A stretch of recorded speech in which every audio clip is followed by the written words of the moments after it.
오늘 주님의 제자가 되라는 제목으로 같이 말씀을 좀 나누려고 합니다. 우리 한국 교회에 있어서 위기다라는 그런 말을 많이 듣게 됩니다.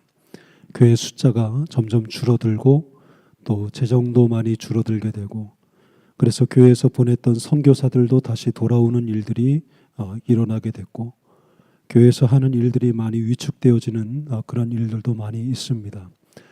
그러나 또 다른 위기가 있다면 그것은 뭐냐면, 교회를 다니고 있는 성도들, 교회를 다니고 있는 그리스도인들을 이 세상이 예수 믿고 교회 다닌다고 하면 그 사람을 인정해주고 믿어주고, 저 사람은 크리스찬이니까, 저 사람은 예수 믿는 사람이니까, 저 사람은 그리스도인이니까 이렇게 인정해주고 믿어주는 그런 분위기가 아니라, 오히려 예수 믿는다 그러면 저 사람은 말만 잘하는 사람, 저 사람은 그냥 겉만 번드러한 사람, 이렇게 세상이 믿는 사람들을 인정해 주지 않고, 과거에는 그러지 않았죠. 예수 믿는다 그러면 참 정직한 사람으로 인정해 주고 믿어주는 그런 분위기가 있었죠. 그러나 요즘 밖에 나가서 교회 다닌다 그러면 그렇게 인정해 주고 믿어주는 그런 모습은 쉽게 볼 수 없는 것을 보게 됩니다. 자, 무엇이 이제 우리 한국에 기독교가 들어온 지 이제 얼마 되지 않았는데 왜 이러한 한국 교회가 이렇게 연약한 모습으로 이렇게 전락되어져 갔는가? 교회는 많고 신학교도 많은데 성도들도 많이 있는데 왜 이렇게 힘이 없고 연약한 모습으로 교회가 서게 된 이유가 무엇인가? 자, 오늘 25절 말씀에 보게 되면, 자, 우리 같이 한번 읽어볼까요? 25절, 자, 읽겠습니다. 시작. 수많은 무리가 자, 오늘 말씀에 보게 되면 수많은 무리가 예수님의 뒤를 따라가고 있었다라고 하는 사실입니다. 그 숫자가 얼마인지는 모르겠지만 수많은 무리라 그랬으니까 한 얼마쯤 되겠습니까? 한 100명? 1000명? 3000명? 그 숫자가 얼마인지는 모르겠지만 성경은 분명하게 수많은 무리라고 말씀하고 있어요. 근데 그 수많은 무리가 예수님의 뒤를 따라가고 있는데, 예수님께서 가시던 그 길을 멈추시고 그 뒤를 돌아보시면서 주님께서 말씀하고 계십니다. 근데 주님께서 돌아보시면서 말씀하신 것이 뭐냐면, 너희가 정말 나를 따라오려거든 이라고 말씀하고 있어요. 너희가 정말 나를 따라오려거든 이라고 하시면서 제자의 조건들을 몇 가지를 말씀하십니다. 자, 그러면 일단은 그 뉘앙스, 예수님이 말씀하신 그 말씀의 뉘앙스를 보게 되면, 그 예수님의 뒤에 수많은 사람들이 따라오고 있지만 예수님께서는 기분이 좋으시다는 겁니까? 아니다는 겁니까? 수많은 사람들이 따라오고 있지만 예수님께서 바라보실 때 그 숫자는 허다하게 많은 숫자라 할지라도 예수님께서 너희가 정말 나를 따라오기를 원한다면, 조건을 말씀하신 것을 보면 주님의 마음에는 합당하지 않다는 거예요. 숫자는 많지만 그러나 주님의 마음에는 맞지 않다는 것입니다. 그러면서 주님께서 첫 번째 제자의 조건을 말씀하십니다. 여러분, 세상을 변화시키는 것은 무리가 변화시키는 게 아니에요. 하나님의 일을 감당하는 것은 무리가 하는 것이 아닙니다.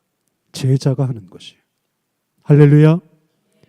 주님의 제자가 하나님의 나라를 이루는 것이고, 주님의 제자가 하나님의 거룩한 뜻을 이 세상 가운데 이루어가는 것입니다.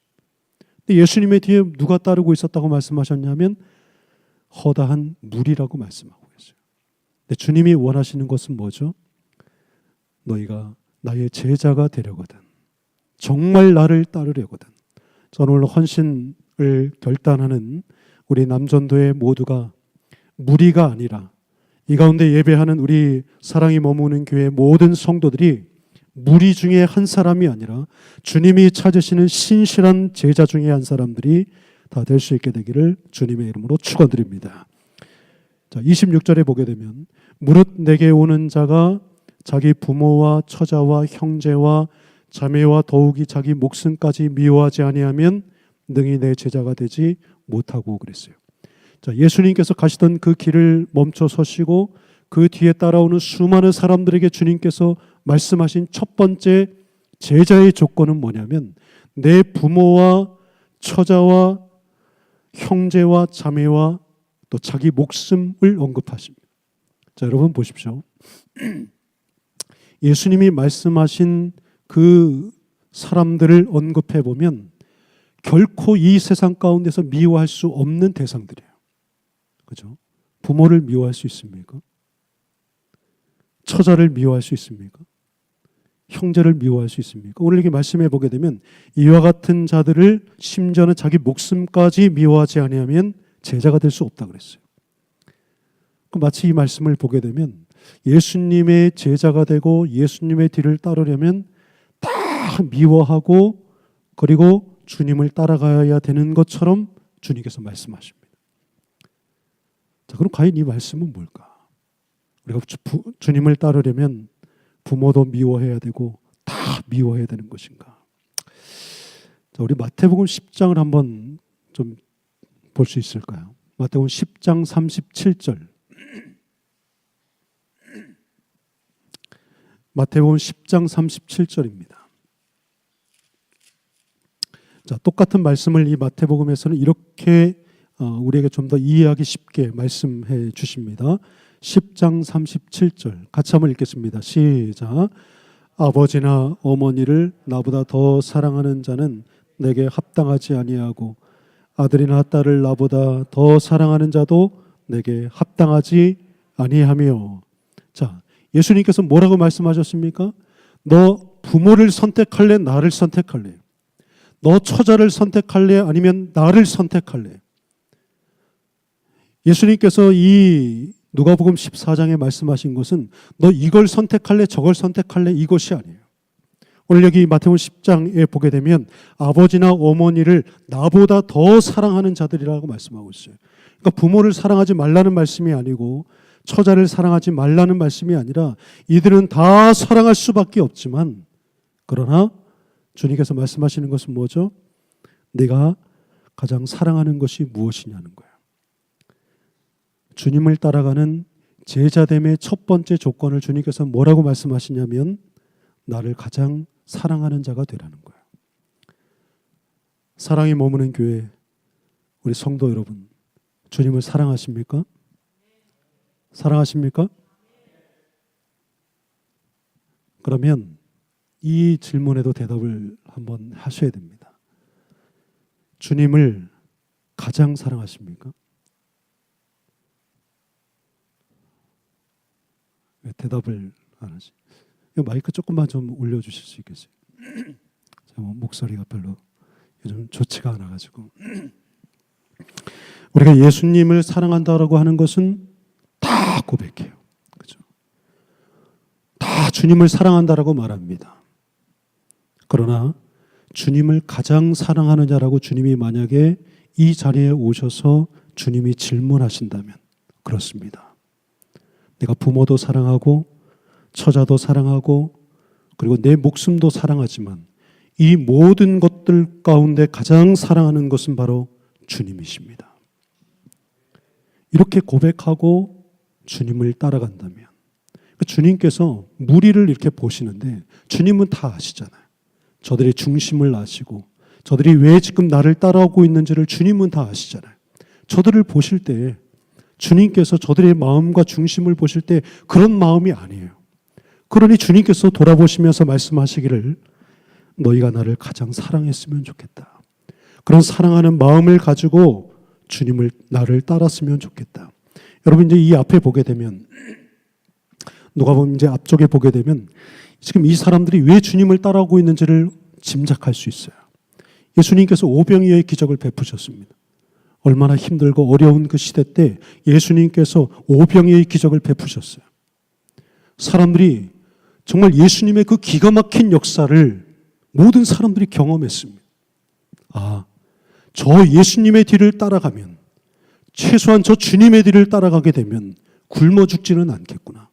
예수님께서 병자를 고치고 예수님께서 죽은 자를 살리시는 것을 사람들이 목도합니다. 아, 저 뒤를 따라가게 되면 우리 인생살이에 있어서 문제들은 해결할 수 있겠구나. 주님을 따르는 동기가 정말 주님을 사랑하고 나를 위해서 이 땅에 오신 십자가 지신 예수 그리스도, 그분을 사랑하는 마음으로, 진정 주님을 사랑하는 마음으로 주님을 따르는 것이 아니라 내 인생의 문제를 해결하는 주님, 나에게 무엇인가를 채워주는 그런 주님으로 여기고 주님을 따라갔다는 것입니다. 제가 여러분에게 질문 드렸죠. 여러분들은 정말 주님을 사랑하십니까? 가장 주님을 사랑하십니까? 그때 주님은 여러분들을 제자라고 말씀하실 거예요.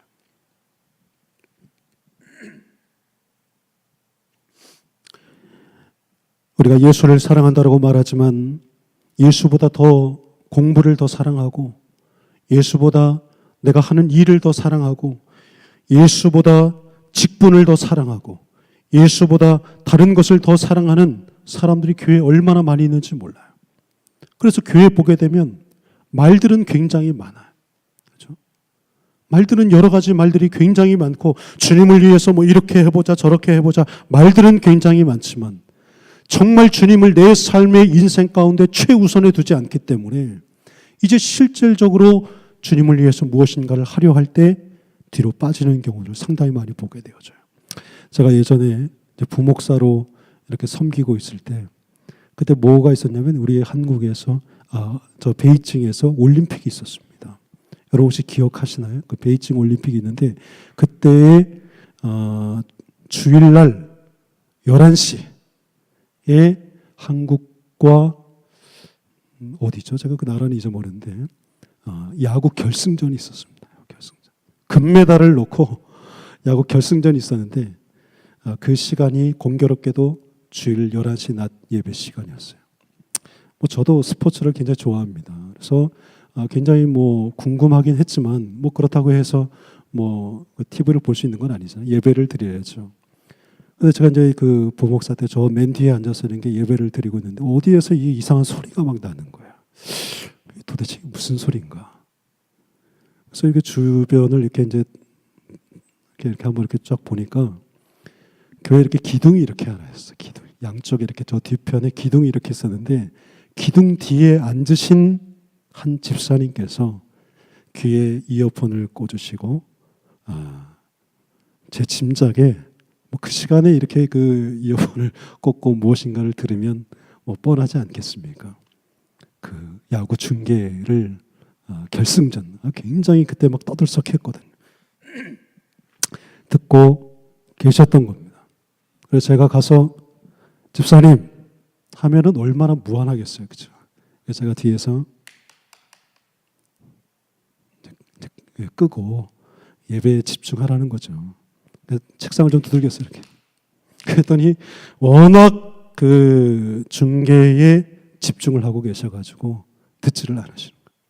그래서 제가 결국에는 일어나서 그 집사님의 옆구리를 탁 찌르니까 죄송하다고 하면서 탁 집어넣고 예배를 드리시더라고요. 전 속으로 생각했습니다. 정말 그 중계가 보고 싶었다면 집에서 편안하게 앉아서 그 중계를 보지 뭐하러 교회에 나와서 마치 죄인처럼 기둥 뒤에 숨어서 거기에서 그렇게 그것을 하고 있을까? 안 나올 수는 없고, 그죠? 예배는 빠질 수 없고, 빠지면 또 교회에서 신방 올 것 같고 전화 올 것 같으니까 예배는 참석해서, 그러나 궁금하니까 그렇게 했던 것이. 주님께서 그 모습을 보실 때 어떠셨을까요? 교회 중직자가 예배를 빠집니다. 아니, 왜 교회에 못 나오셨습니까? 그럼 그렇게 얘기를 하시죠. 엄청 바빴습니다. 굉장히 바쁜 일이 있었습니다. 그러면 이 젊은 목사의 마음 가운데 마치 이 쇠꼬창이로 그 가슴을 푹 찌르는 것 같아요. 새신자도 아니고 이제 교회 나온 지 1, 2년 되신 분도 아니고 수십 년을 지나고 그렇게 중직자로 있었는데 하나님 앞에 예배하는 것보다 더 우선되는 일이 있을까?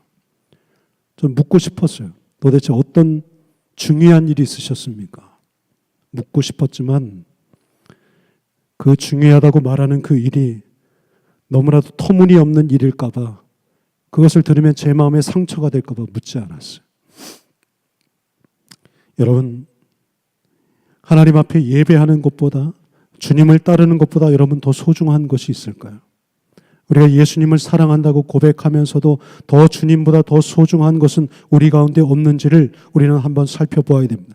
예수님께서는 구약의 그 모습으로 비유를 한다면, 예수님께서는 그 제물로 하나님 앞에 드려져서 가죽이 벗겨지고 관절을 꺾고 배를 갈라서 내장을 다 훑어내고 단 위에 올려져서 완전히 불살라 하나님 앞에 드려진 제물과 같이, 우리 주님께서는 십자가에 달리셔서 고난당하시고 피 흘리시고 우리를 위해서 십자가에 죽으셨습니다. 그리고 저와 여러분들을 구원하시고 살려주신 것입니다. 그렇게 해서 우리가 얻게 되어진 생명이고 하나님의 거룩한 자녀가 된 것이에요. 그러한 저와 여러분들이 주님을 예배하는 것보다, 주님의 뜻을 따르는 것보다 더 우선된 것이 무엇이 있겠냐는 거예요. 오늘 저와 여러분들은 주님을 가장 사랑하는 자가 다 될 수 있게 되기를 주님의 이름으로 축원드립니다. 그래서 주님을 온전히 따르는 신실한 제자가 되어야 되는 거예요. 오늘 우리 남전도회가 그렇게 하나님 앞에 결단할 수 있게 되기를 주님의 이름으로 축복합니다. 자, 27절 같이 한번 읽어보겠습니다. 27절. 자, 시작. 누구든지 자기 십자가를 지고 나를 따르지 않는 자도 능히 내 제자가 되지 못하리라. 자, 예수님께서 두 번째의 제자의 조건을 말씀하십니다. 이 두 번째 제자의 조건은 무엇이냐면 자기의 십자가를 지고 따르라는 것이죠.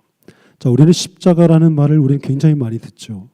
십자가라는 그런 말을 우리는 교회에서 예배 때마다, 설교 때마다 우리는 많이 듣습니다. 많이 이야기합니다. 근데 십자가에 대한 오해가 좀 있는 것 같아요.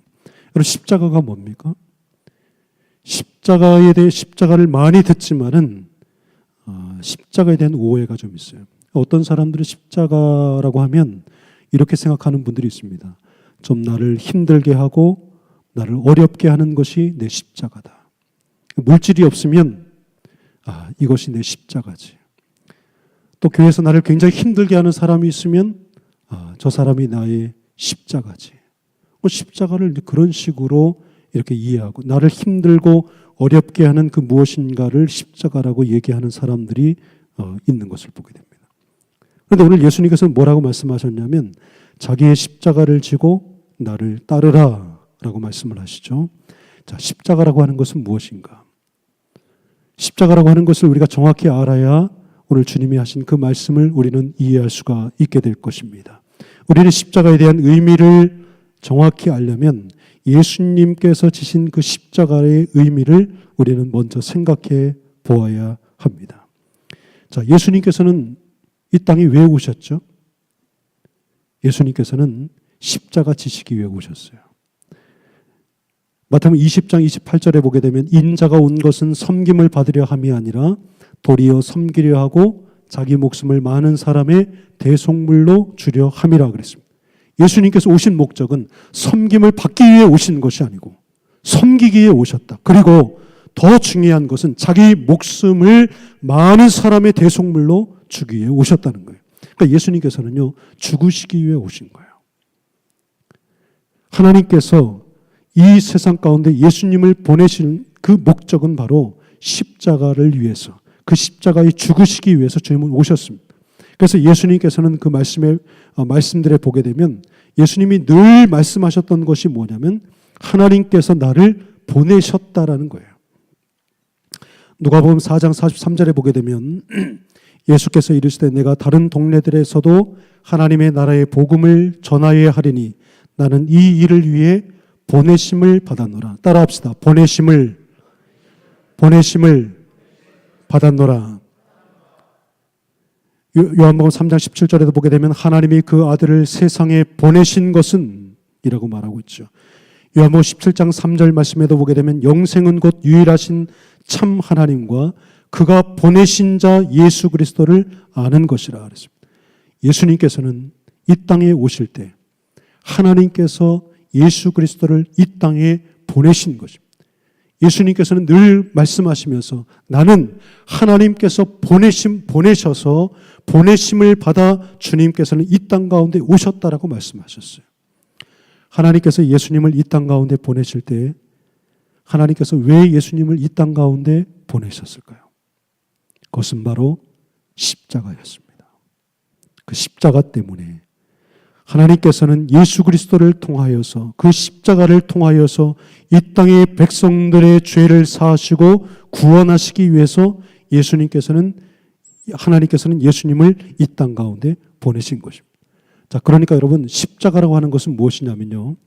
하나님은 예수님을 보내셨잖아요.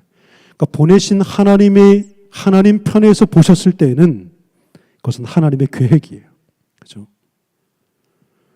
하나님께서 예수님을 보내셨을 때 십자가라고 하는 것은 하나님 편에서 보셨을 때 보내신 그분의 입장에서 보았을 때에는 그것은 하나님의 계획과 하나님의 뜻입니다. 그리고 보냄을 받은 자 예수 그리스도 입장에서 하나님의 그 계획과 하나님의 뜻은 무엇이냐면 하나님으로부터 부여받은 사명이고 그것이 십자가예요. 그러니까 십자가라고 하는 것은 무엇이냐면 하나님의 계획 가운데 우리를 이 땅 가운데 보내셨는데 하나님의 계획, 하나님의 거룩하신 그 뜻이 바로 내가 감당해야 될 십자가인 것이에요.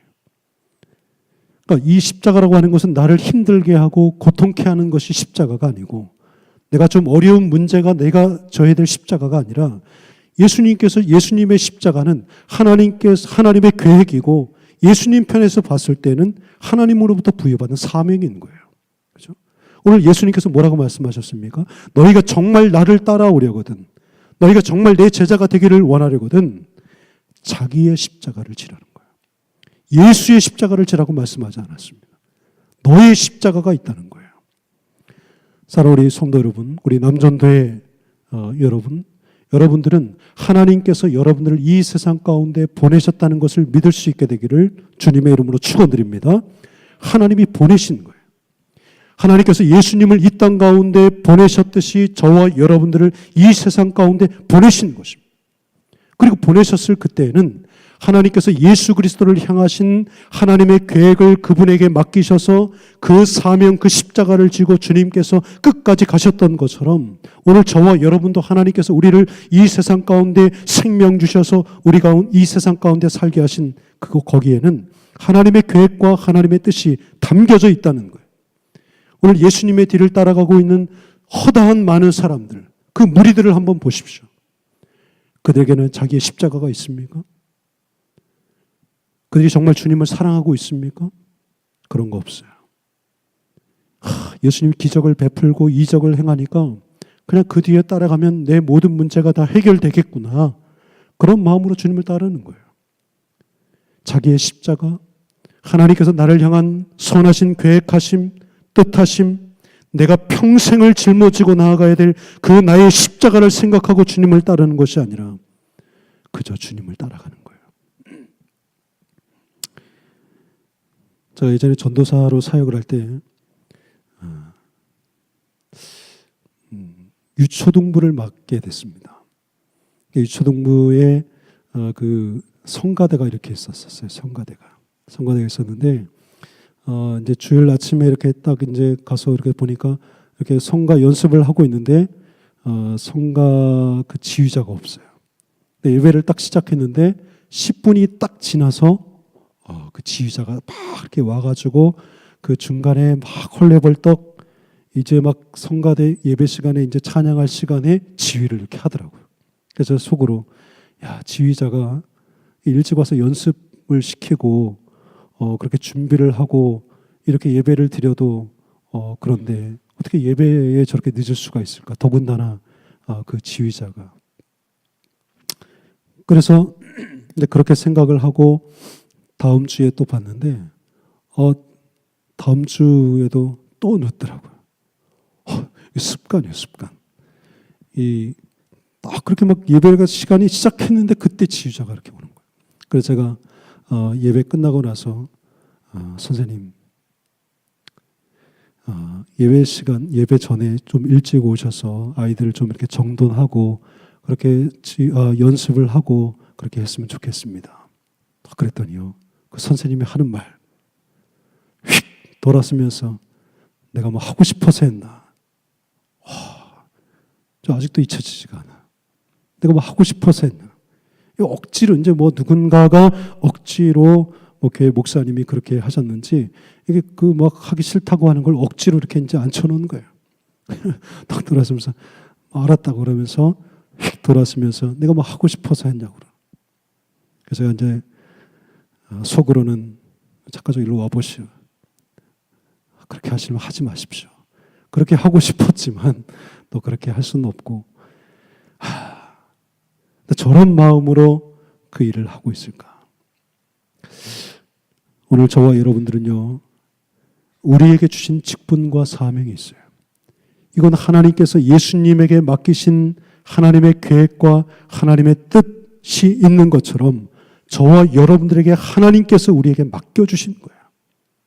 내가 하고 싶어서 하는 게 아니고, 이건 내가 뭐 이것을 해야 되겠다, 저걸 해야 되겠다 선택해서 하는 것이 아니라 하나님께서 저와 여러분들에게 맡겨주신 것입니다. 그것이 우리가 져야 될 십자가이고 우리가 감당해야 될 사명인 것이에요. 오늘 저와 여러분들은요, 이 십자가를 생명같이 여기고 그 사명들을 감당하는 우리 사랑하는 머무는 교회, 우리 온 성도들이 다 될 수 있게 되기를 주님의 이름으로 축원드립니다. 우리 모든 우리 남전도의 여러분들이 될 수 있게 되기를 주님의 이름으로 축원드립니다. 자, 우리 마지막 우리 33절 같이 한번 좀 읽어볼까요? 33절입니다. 같이 한번 읽겠습니다. 시작. 이와 같이 너희 중에 누구든지 능히 내 제자가 되지 못하리라. 자, 세 번째 예수님께서 말씀하신 제자의 조건이 무엇입니까? 네? 다 읽으셨잖아요. 자기의 소유를 버리지 아니하면, 자기의 소유를 다 버리라는 것이죠. 오늘 저와 여러분들은 자기의 소유를 다 버리실 수 있게 되기를 주님의 이름으로 축원합니다. 네, 아멘 하신 분들은 이따 가실 때 다 지갑 다 저기 뒤에 내놓으시고 다 버리신다 그랬으니까. 자, 여기 보면 자기의 모든 소유를 다 버리라 그랬어요. 그럼 이제 이 말씀을 이렇게 보다가 이게 마음이 부담이 갑자기 확 되는 것이죠. 아니, 주님의 뒤를 따라가는데 정말 제자가 되기를 원하는데 주님께서 하시는 말씀은 너희의 소유를 절반도 아니고 너 자기의 모든 소유를 다 버리라. 그죠? 다 버리지 아니하면 너는 따라와도 내 제자가 될 수 없다는 거예요. 다 버리라는 거예요. 아까 다 버리신다는 분이 어떤 분이셨죠? 자, 그럼 다 버리라는 말씀은 뭘까? 우리가 예수님의 뒤를 따라가고 주님의 제자가 되는 것은 빈털터리로 아무것도 가지지 않고 무일푼으로 그렇게 주님을 따라가는 그러한 모습을 주님께서 말씀하시는 것일까? 굉장히 좀 의문스럽죠. 자, 그러면 자, 예수님께서 바로 그 위에 보게 되면 한 비유의 말씀을 드셨어요. 어떤 말씀을 하셨냐면 28절에 보게 되면 너희 중에 누가 망대를 세우고자 할진대 자기의 가진 것이 중고하기까지 족할는지 먼저 앉아 그 비용을 계산하지 아니하겠느냐. 자, 여러분 무엇인가 건물을 짓기 위해서는 먼저 뭘 생각할까요? 그냥 무조건 건물부터 막 올립니까? 그렇지 않겠죠. 지금 내가 가지고 있는 것이 어느 정도나 되는지, 과연 이것을 가지고 얼마만큼 올릴 수 있는지를 계산하고 짓겠죠. 그렇지 않고 무조건 이렇게 건물을 짓는 사람은 아마 세상에 없을 것입니다. 그리고 그 뒤에 보게 되면 예수님께서 또 하나 말씀하시는데 31절에 보니까 어떤 임금이 다른 임금과 싸우러 갈 때, 전쟁을 하러 갈 때 먼저 앉아 1만 명으로 저 2만 명을 거느리고 오는 자를 대적할 수 있을까? 헤아리지 아니하겠느냐. 그러니까 여러분 전쟁하러 나가는데 저쪽에 적군이 2만 명이에요. 그래서 지금 우리에게 있는 그 군인들의 숫자가 10,000명입니다. 그러면은 일단 계산적으로도 상당히 불리하죠. 그 다음 절 뭐라고 얘기를 하고 있습니까? 32절 같이 한번 읽겠습니다. 시작. 만일 못할 터이면 그가 아직 멀리 있을 때에 사신을 보내어 화친을 청할지니라. 자, 계산을 해봐서 우리가 열세에 있을 것 같으면 다른 나라의 사람을 보내서 화친을 도움을 요청하게 되어진다는 것이죠.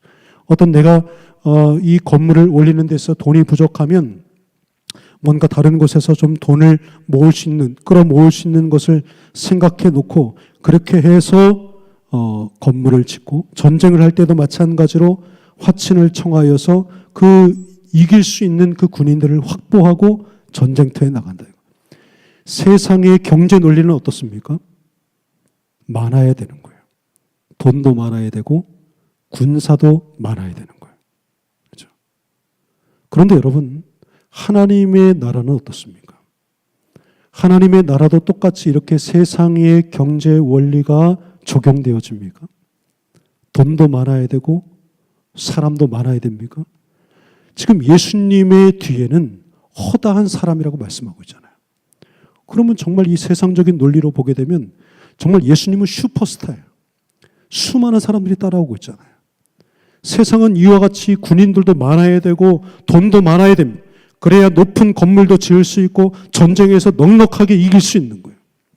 근데 예수님께서는 뭐라고 말씀하십니까? 세상은 그렇다 할지라도 주님의 제자는 그게 아니에요. 뭐라고 말씀하셨어요?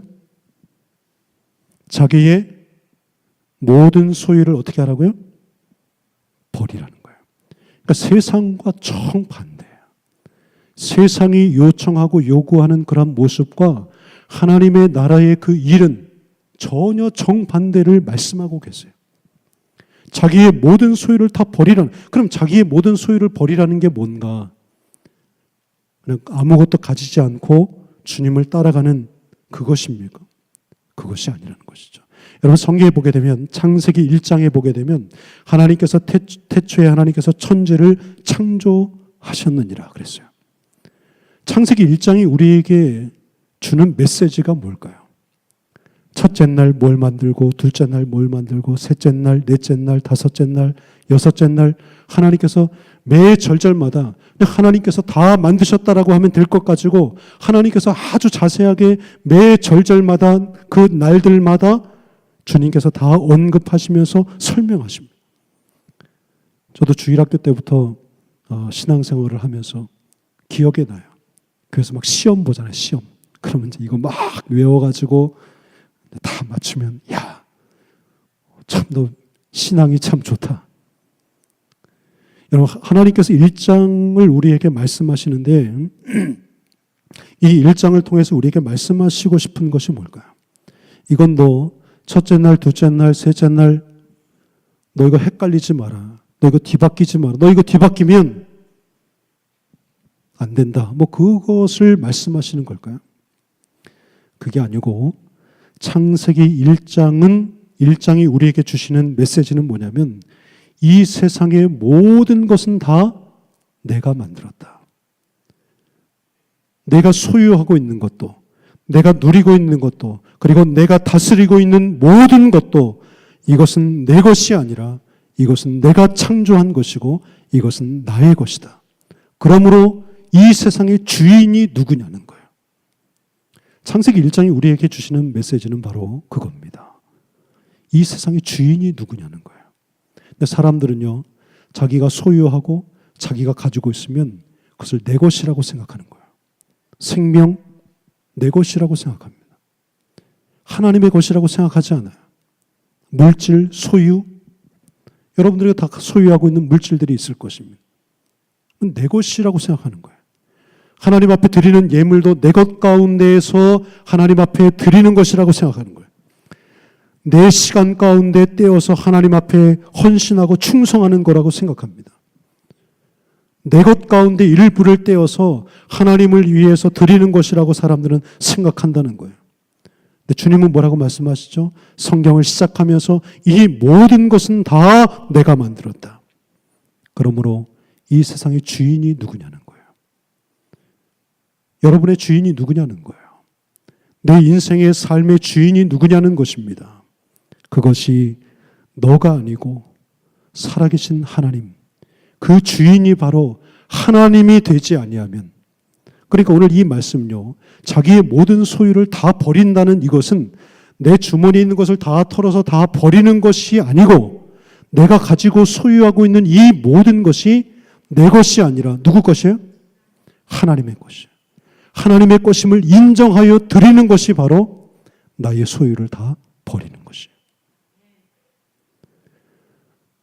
하나님의 소유임을 인정하지 않고 내 것이라고 생각하고 있는 한, 그 사람은 절대로 주님의 뒤를 따라가고는 있지만 주님의 제자는 될 수 없어요. 그렇게 생각하고 주님을 따라간다면 그 사람은 제자가 아니라 무리 중에 한 사람이에요. 무리는 세상을 변화시킬 수 없어요. 무리는 하나님의 나라를 이룰 수 없습니다. 여기서 자기의 모든 소유를 버리라는 것은 내게 있는 이 모든 것은 하나님이 주신 것이고 내게 맡기신 것이고, 나는 하나님께서 내게 맡기신 그것을 소유하고 관리하고 그것을 가지고 하나님께서 원하시는 주인 되신 그분의 뜻을 이루어가는 청지기임을 기억하는 거예요. 로마서 14장 8절 말씀에 보면 우리가 살아도 주를 위하여 살고 죽어도 주를 위하여 죽나니, 따라합시다. 그러므로 사나 죽으나 우리가 주의 것이로다. 할렐루야. 사도 바울은 고백하고 있습니다. 살아도 주님을 위해서 살고 죽어도 주님을 위해서 죽나니 사나 죽으나 우리가 주님의 것이로다. 언제나 사도 바울의 입술 가운데 고백했던 것은 무엇이었습니까? 나는 주님의 것이라는 거예요. 나는 하나님의 것이다. 하나님의 소유다. 그러므로 일을 해도 주님을 위해서 하는 것이고, 내가 죽는 상황이 온다 할지라도 그 죽음은 주님을 위한 죽음이라는 거예요. 사나 죽으나 나는 주님을 위해서, 주의 영광을 위해서, 하나님의 영광을 위해서 살겠다는 것입니다. 사도 바울은 자기의 모든 소유를 버린 사람이에요. 왜냐하면 그는 내 모든 것은, 그가 소유하고 있는 모든 것은, 그 생명까지도 그것은 주님의 것임을 인정한 사람이기 때문에 그렇습니다. 오늘 저와 여러분들은요, 하나님께서 오늘 우리에게 요구하시는 것이 무엇일까요? 자기의 소유를 다 버리라는 것입니다. 내가 소유하는, 내가 누리고 있는 이 모든 것은 하나님의 영광을 위해서 하나님께서 우리에게 맡기신 것이에요. 내 것이라고 생각하는 그 순간 우리는 제자가 아니라 무리가 되는 것입니다. 오늘 우리는 하나님 앞에 거룩한 제자들로 다 설 수 있게 되기를 바라고, 무리와 같이 잠깐 주님을 따르다가 흩어져 버리는 무리가 아니라 끝까지 주님이 가신 그 길을 걸어가고 마지막 십자가를 끝까지 감당하는 그 자리까지 십자가를 지고, 나의 십자가를 지고 주님을 따라갈 수 있는 우리 남전도회와 우리 온 성도 여러분들이 다 될 수 있게 되기를 주님의 이름으로 축원드립니다.